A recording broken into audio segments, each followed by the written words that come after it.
Good morning, everybody. Thanks for joining me today for this information session for the 2023-2024 Partnership Fund Program. We are recording this session, so be careful with language in the chat. It will be available on the RTO9 website following today's session, as well as the presentation that you're seeing on screen right now. So here's just a brief look at what we're going to be covering today. I would ask that if you have any questions, feel free to pop them into the Q&A box at the bottom of your Zoom screen, and we'll get to questions at the end of the presentation. I'm leaving lots of time, so please feel free to throw a question either into the Q&A or the chat. I will try to get to everything that I can, but should we run out of time and we don't get to your question, please do not hesitate to contact me directly after today's session. So to start off, we'd just like to do a land acknowledgement. We would like to acknowledge that the land that we identify as RTO9 is the traditional territory of the Haudenosaunee, Anishinaabe, and Huron-Wendat peoples. RTO9 and the Indigenous Tourism Ontario honor and respect the land, the people, and the treaties. We are extremely thankful for the original tour guides of these lands and all that they have shared. All those that reside, work, and play on these lands are treaty people, and we must honor the treaties in a mutually beneficial and equitable manner.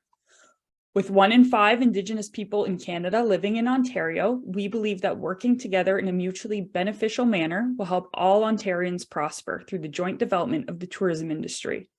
Ontario is home to one of the largest Indigenous tourism industries in Canada. RTO9 and ITO are pleased to be working side by side together under an MOU to help to advance the Indigenous tourism industry in Ontario. As an ally to Indigenous people and a partner of Indigenous Tourism Ontario, RTO9 will commit to improving the socioeconomic conditions of Indigenous people through tourism by creating space for Indigenous people to tell their stories on their terms. So just a little quick introduction of myself. My name is Meg Dabros. I am the operations manager here at RTO9, and I'm responsible for managing the Partnership Fund Program this year. During the application process and throughout the delivery of your project, if you're approved for funding, I will be your main point of contact. So please feel free to reach out to me with any questions or concerns using the contact information provided here. I'm always available, so please feel free to reach out.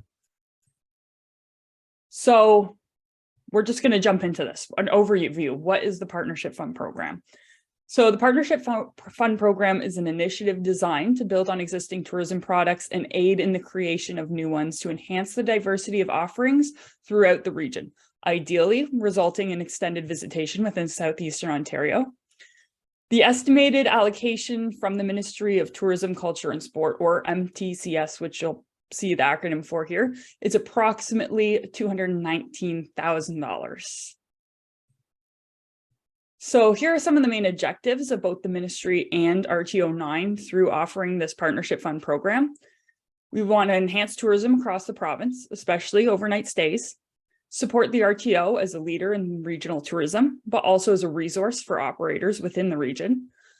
Maximize support for tourism at a regional level by encouraging strong partnerships, expanding the breadth and diversity of funding partners, and encourage RTOs to engage industry partners to broaden their financial base to extend their reach. We also want to support a coordinated approach that aligns planning, product development, investment attraction, and workforce development in the region. We want to assure the transparency, accountability of funding through the transfer payment agreement, and increase the economic tourism value to the region. So some of the important stuff: partner eligibility, who can apply for funding this year.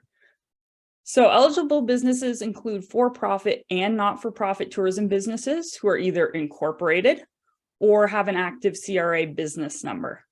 Indigenous operators eligible for this program must be at least 51% plus Indigenous owned and controlled. At the time of submission of your application, for your application to be considered, you need to provide a digital copy of either your incorporation certificate, your CRA business number, or if you're an Indigenous operator, your Certificate of Indian Status Registry number or Métis Registry number. So that should be submitted with your completed application before March 3rd. Organizations who are ineligible to apply for funding this year include destination marketing partners, destination marketing organizations, municipalities, governmentally funded museums, BIAs, chambers of commerce, or any other membership-based associations. This year, the focus on the funding is to support operators and people delivering the tourism product as we continue our recovery from the pandemic. There are some other requirements to be considered eligible for this program. 2 million general commercial liability with the RTO9 listed as insured is a must. Your insurance company should provide you with a certificate of insurance stating such at no charge. We only require the proof of insurance after you're accepted into the program. All applicants must be located within the region served by RTO9. This is crucial. There is a map for reference included in the program guidelines on the RTO9 website if you're unsure.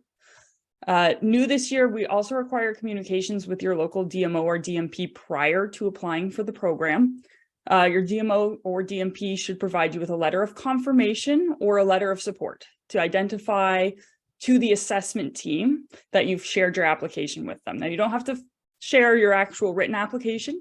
You just need to communicate with them your intent of applying and the project that you're going to be doing. It's crucial because your DMO or DMP is going to be someone who can help support your event or product. Maybe it's financially, maybe it's through marketing support, but it's really crucial that they know what's going on in their destination so they can help amplify your message. We also require disclosure of any additional funding you may be receiving for this project. So this includes other grants or loans or other funds that you're going to be receiving. So the project categories. What kind of projects are going to be funded this year? Number one is new events. This is specifically brand new events or festivals entering into their first year of operation. This can be a one-day event, or it can be one spanning multiple days or weeks. The important part is something new, something unique, and has the potential for some longevity in the region and gets people really excited about visiting, which I'm hoping every event that we see come across in this program is going to be one of those. This is not an enhancement fund to bring an extra element to your annual event. It is intended to encourage new event creation and offer an opportunity for new organizers to get some support. Examples of expenses that can be included in this category would be facility or equipment rentals, performer fees, workshop facilitators, tent rentals, porta potty rentals, and more. If you're unsure if your project or expenses would be considered eligible under this category, please feel free to reach out to me.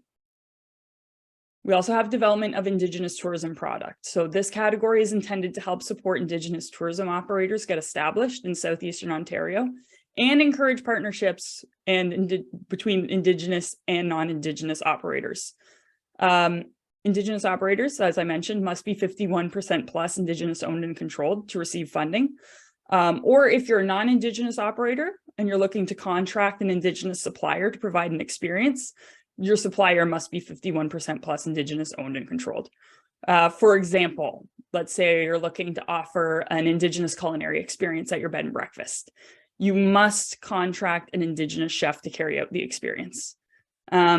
Expenses in this category include, for Indigenous operators, business planning or website development to get yourself established, or the contracting of an Indigenous operator to deliver an experience. Again, if you're unsure about your project or an expense that you're thinking of for this project category, please feel free to reach out.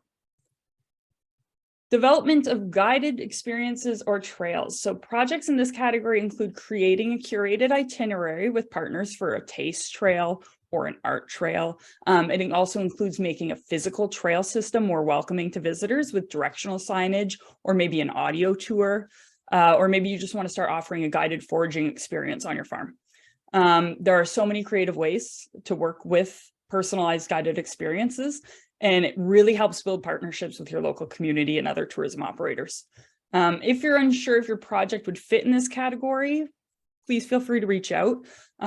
Expenses that would be considered under this category include directional signage, maybe app development, translation services, third-party training, mapping, so much more. So please feel free to reach out with any questions on this one.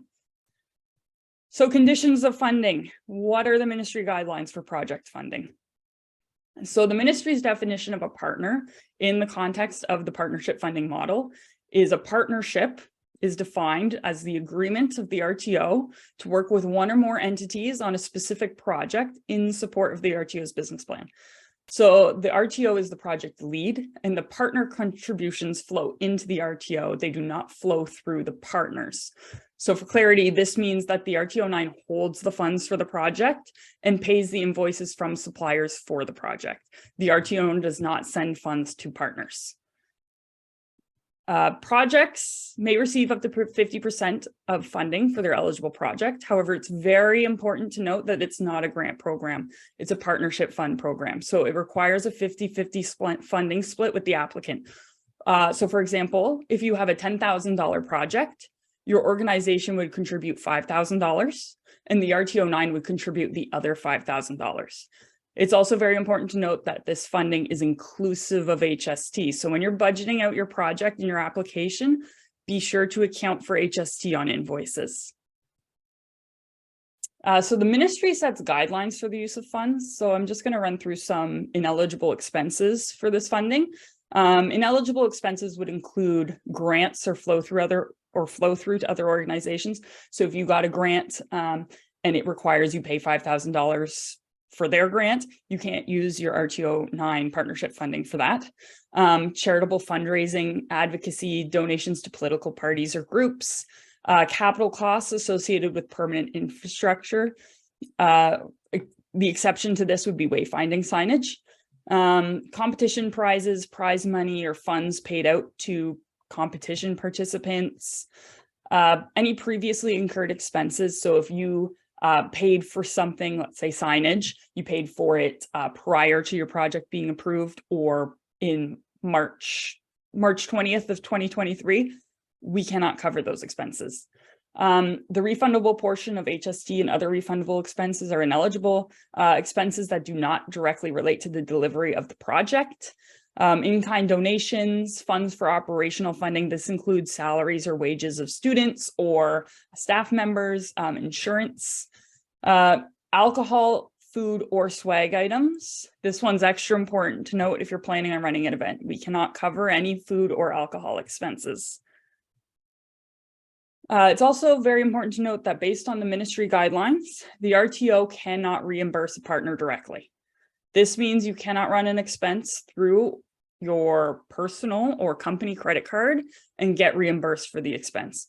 We require an invoice from the supplier addressed to the RTO9 along with their information for an electronic funds transfer, and then the RTO9 will pay your supplier directly.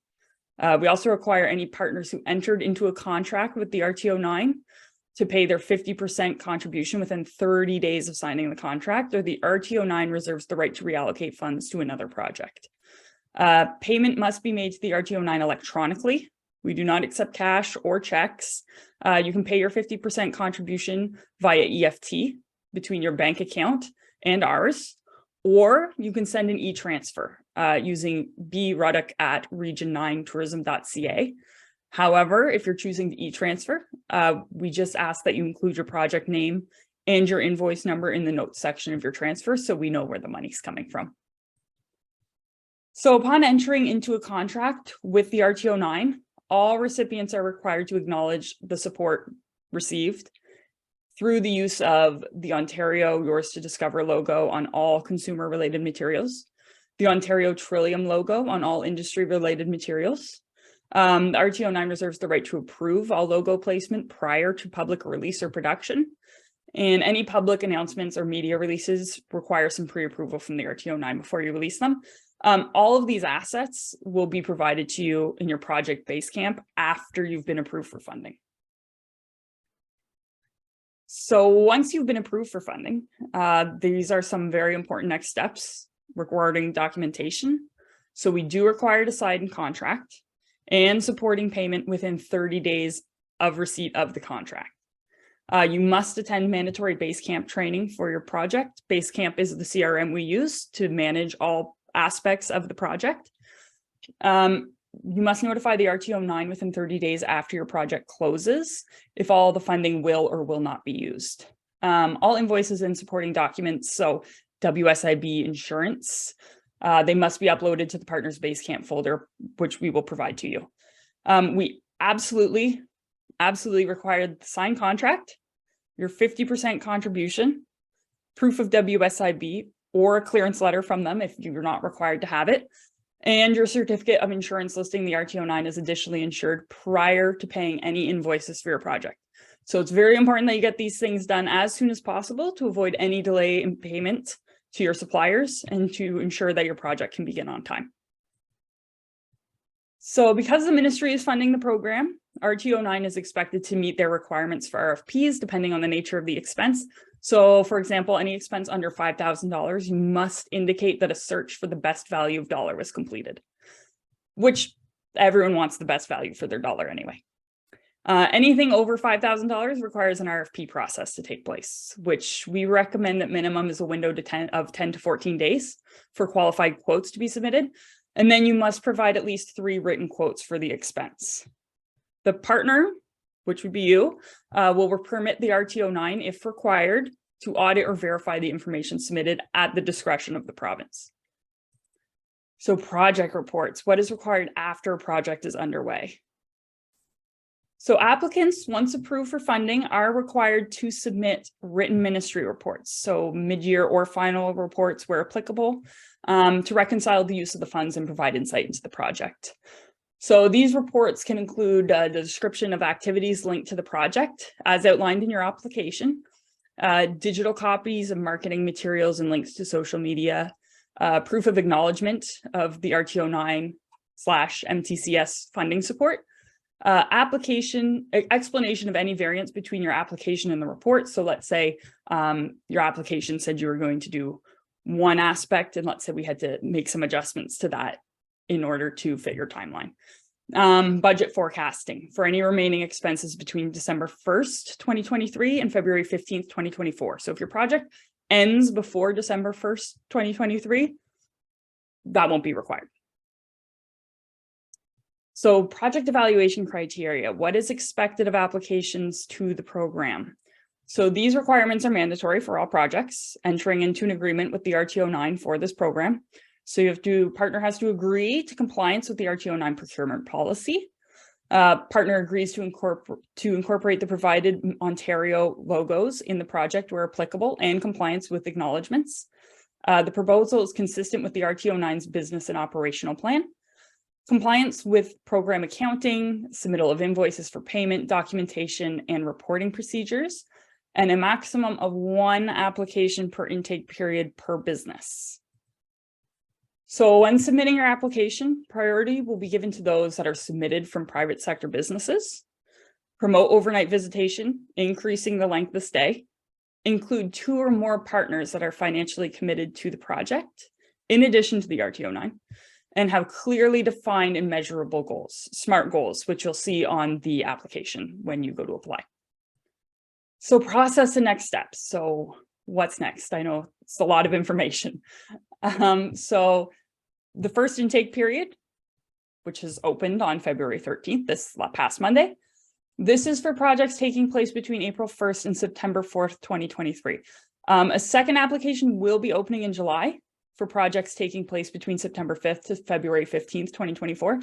Now, even if your project is taking place in the fall, it doesn't hurt to apply in the first round of applications if you're already in the process of planning. The intake period for this intake closes on Friday, March 3rd, 2023 at 4 p.m.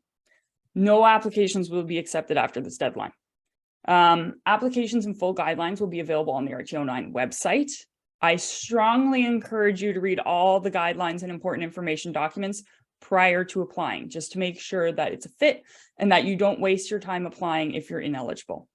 Applications must be submitted to applications@region9tourism.ca. Please don't submit your application to me personally. Please submit it to the application's email address so we can keep them all in one spot. A maximum of 1 application can be submitted per organization. So now that you've attended this information session, here is the next part of the process for you. If you haven't done so already, again, please read through the 2023-2024 Partnership Fund Guidelines. This document contains all the information you need to know about this program. 2, connect with your local DMO and DMP and notify them of your application and obtain a letter of confirmation or support from them to include with your application. Now, if you don't know who your local DMO or DMP is, please feel free to contact me. I can get you in touch with them. Fill in the provided application form on the RTO9 website and submit it to applications@region9tourism.ca, along with the DMO and DMP letter you receive, a copy of your proof of incorporation, CRA business number, certificate of Indian status registry number, or Métis registry number. This is the only documentation you are required to submit at this time. If you are accepted for funding, we will come back to you and say what additional documents we will need from you. But at this time, your DMO and DMP letter, proof of incorporation, CRA business number, certificate of Indian status, or Métis registry number, and your application. That's it. So after the application window closes on March 3rd, all applications will be submitted to a third-party assessment team to ensure that the MTCS guidelines are being met. So I personally will not be selecting who will be receiving funding.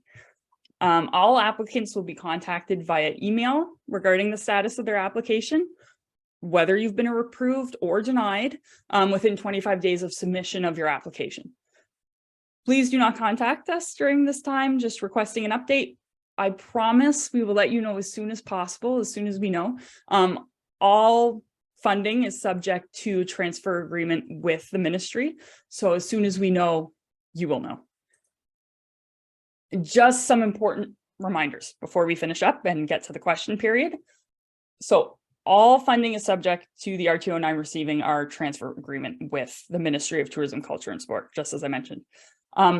Very important, projects cannot start without the receipt of your signed contract, your submission of your required documents, and the receipt of your 50% contribution. So we can't start anything, we can't pay any invoices until we have all of that sorted out. All invoices during your project must be made out to the RTO9 with EFT information. We will provide all of that to you once you've been accepted into the program. We'll make sure that you know exactly what the format of your invoices have to be. So guidelines and other information, which I encourage you to read as soon as possible if you haven't already done it. It's available on the RTO9 website. So these are your big important steps. Please make sure that you go and read the guidelines.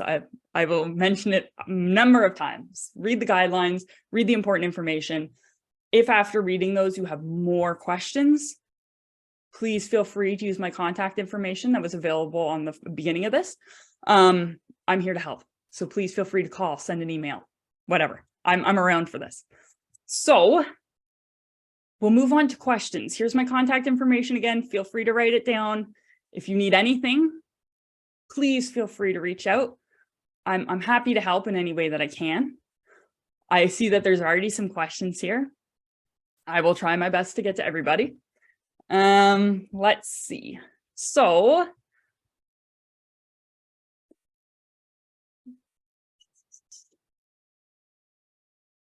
yes, so that is one thing I will say, Jay. So funding, unfortunately, we can't pay money to the operators running the events. Unfortunately, that is the way that the ministry functions for this program. We have to take the money and then hold it. I know that it's not conducive for all small businesses. They don't have the cash flow for that. If you're looking for some other granting opportunities that might be available for events and festivals taking place in Ontario, please feel free to reach out to me. I can get you connected with some other organizations that might be able to provide something that fits a little bit better for you.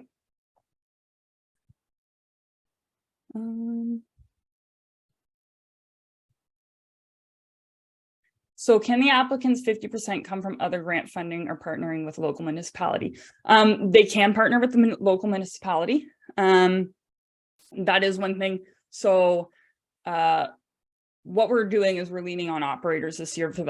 We're hoping that they are the ones applying. It does not mean that they cannot partner with a local municipality, a local chamber.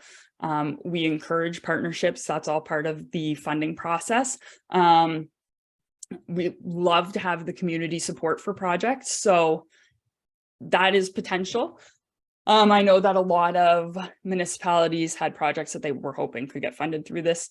The key is having an operator that is spearheading the initiative. So if a chamber or a BIA is working with private operators who are putting on a event, that's totally fine. But the people applying for the funding have to be the private operators. Can invoices that are not part of the ask be paid ahead or no start at all? So unfortunately, anything that's been paid out prior to your project start cannot be eligible. It has to be incurred during the project period. This is because we can't reimburse.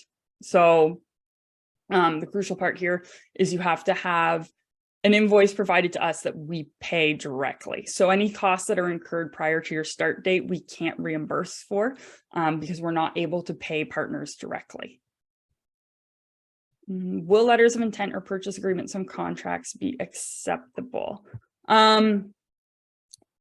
Yes. What we would like to do, I mean, for any costs under $5,000, definitely. I appreciate that people normally will be going out and looking for the best bang for their buck regardless, especially during this time frame that, you know, you want to make sure that what you're getting for your value is the best it can be. So purchase agreements or letters of intent are totally acceptable in this case. The question is about a definition of financially committed partner. Would an accommodation operator offering a discount to event attendees qualify under this definition? Yes, if you're partnering with them to offer this incentive, if they're going to be your one of your supporters for the event, then you can put them down as an event partner. I know that lots of people normally would have for their event a main accommodation that might be the person that they're having all of their guests stay at. So yes, you can put them down as a partner. You don't necessarily need a letter of support from them. It does help if you want to, but yes, they would be considered a partner.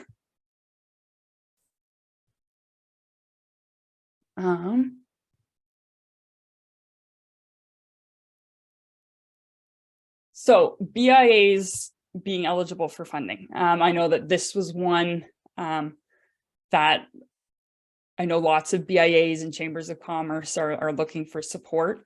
The reason that BIAs and chambers of commerce are not being funded this year is one, because we're focusing on operators, the people actually delivering experiences. I know that lots of BIAs and chambers put on events. One of the issues that we have for this year specifically is that membership-based organizations put members first. We are in the interest of working with everyone. So for this year, we're sticking with operators, always open to suggestions and recommendations for future projects. Obviously, we're hoping that this program will come out again next year. So please feel free to provide feedback to us. But for this year, that's why BIAs, chambers of commerce, membership-based associations aren't being considered eligible for applications.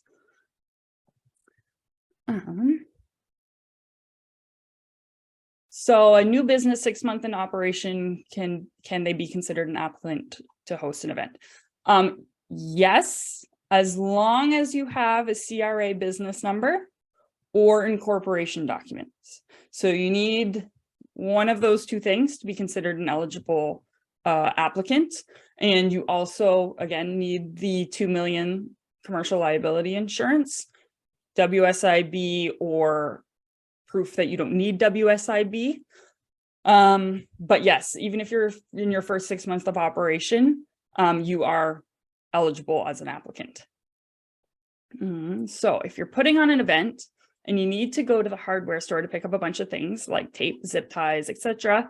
How do we invoice for this? Is the applicant allowed to pay for these and then submit receipts? If not, how do they manage small expenses like this?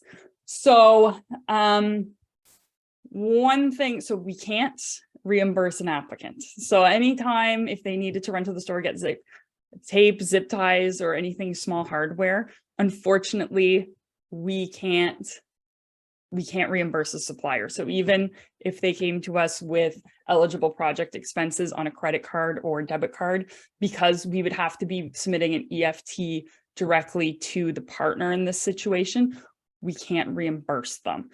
So this would have to be, it would probably have to go into another funding category in their personal funding accounts, because we can't reimburse a partner directly. I believe that it has something to do with just the prevention of fraud, but it's unfortunately something that we can't do. We can't reimburse for a partner directly.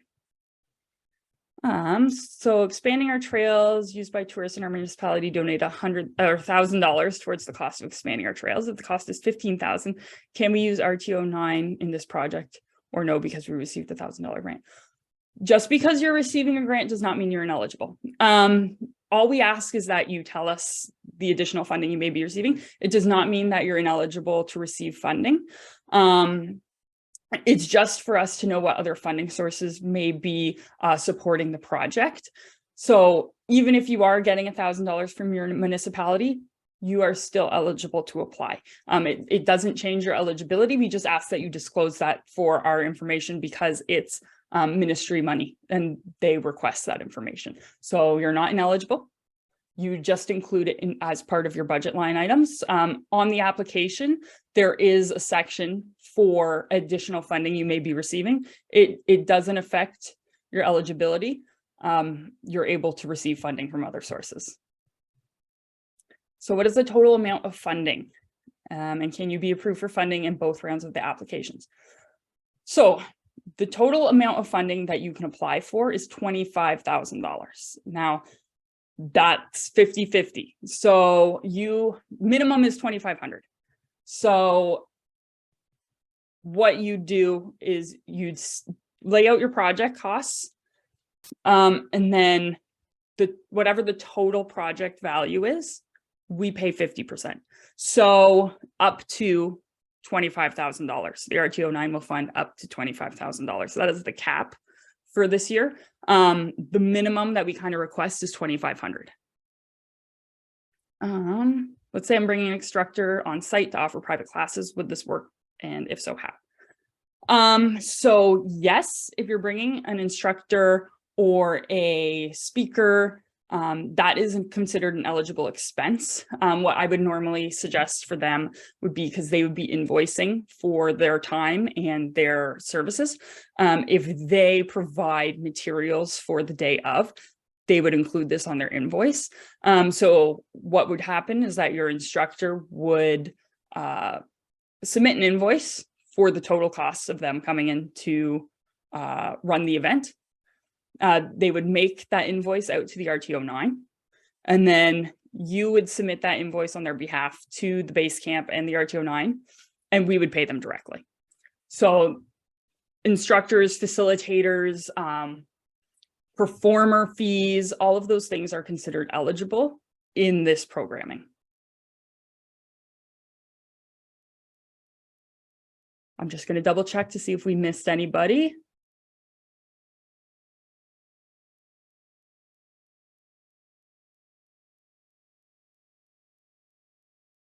So do we have any additional questions from anybody regarding this funding? If not, that's totally fine. Just reaching out because we have some additional time here. Can we use our property as in-kind contribution? For example, I rent a building for weddings. The rental is $2,500. Can this amount be considered toward the 50%? So are you collecting this money already? So the 50% contribution needs to be a physical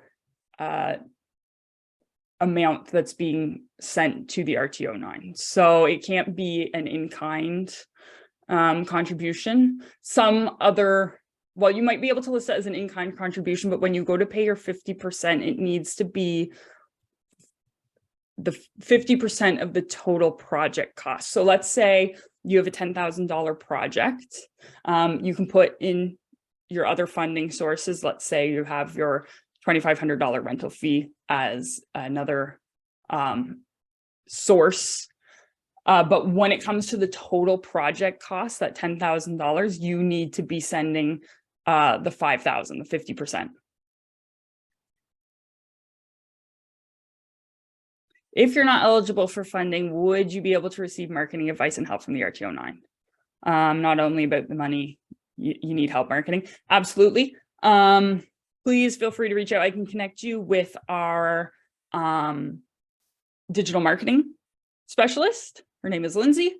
She does a whole bunch of fun stuff on Facebook and Instagram. So please feel free to send me an email. I can get you connected with her. We do like supporting everything happening in the region, regardless of if you're getting funding from us or not. So please feel free to send an email and I'll get you connected with her.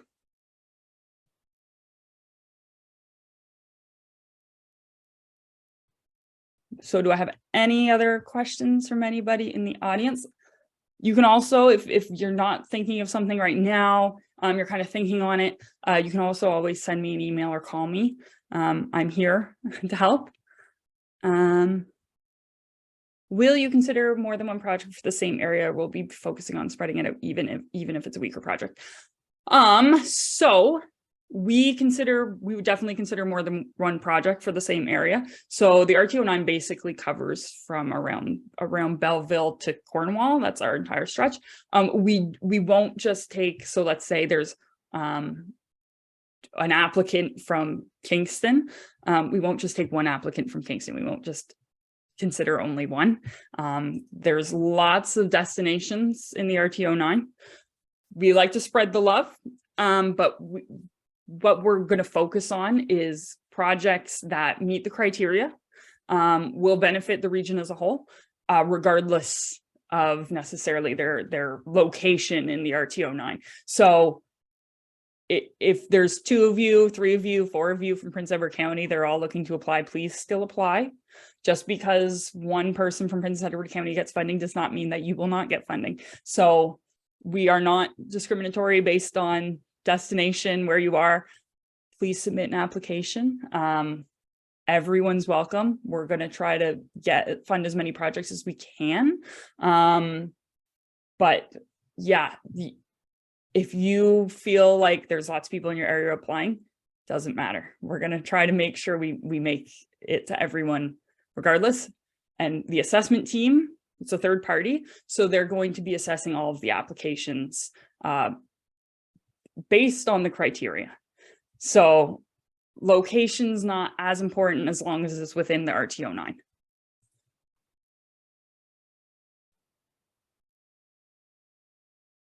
Perfect. So if we don't have any other questions, I'll leave it for a little bit, but if we don't have any other questions, I will give you guys back some time for today. You'll get a whole 20 minutes back. But again, please go and read the guidelines, the important information, the application's up there. So give a look through the application if you have any questions about the application itself. Please feel free to email me, call me. I'm here to help. I would love to see some great projects come through the region. So if you need any assistance at all, I'm here. So I hope that you guys were able to take something away from this. And if you're sitting up at 9 o'clock tonight looking at the application, you say, oh shoot, I should have asked this question, send me an email. I'm here. So if that's everyone's questions for today, I'm going to end our session. But I want to thank you all for joining me. And thank you for being engaged and asking a bunch of questions. If you have anything else, please feel free to send them along. But if not, I'm going to let you guys go and enjoy the rest of your day. I hope to see some great applications come through. You'll be getting a copy of the recording. It'll go up on the website. We usually use it, post through YouTube, but we'll send an email to people who attended today, just to say, here's a copy of the recording, here's a copy of the presentation, and it'll also be available on the RTO9 website. Our usual media person is off today and tomorrow, so it'll hopefully be up there shortly, but we'll make sure everyone gets a copy of it in their hands. So if that's everything for today, enjoy the rest of your day. Thank you so much for joining us, and I look forward to seeing everybody's applications. Thank you.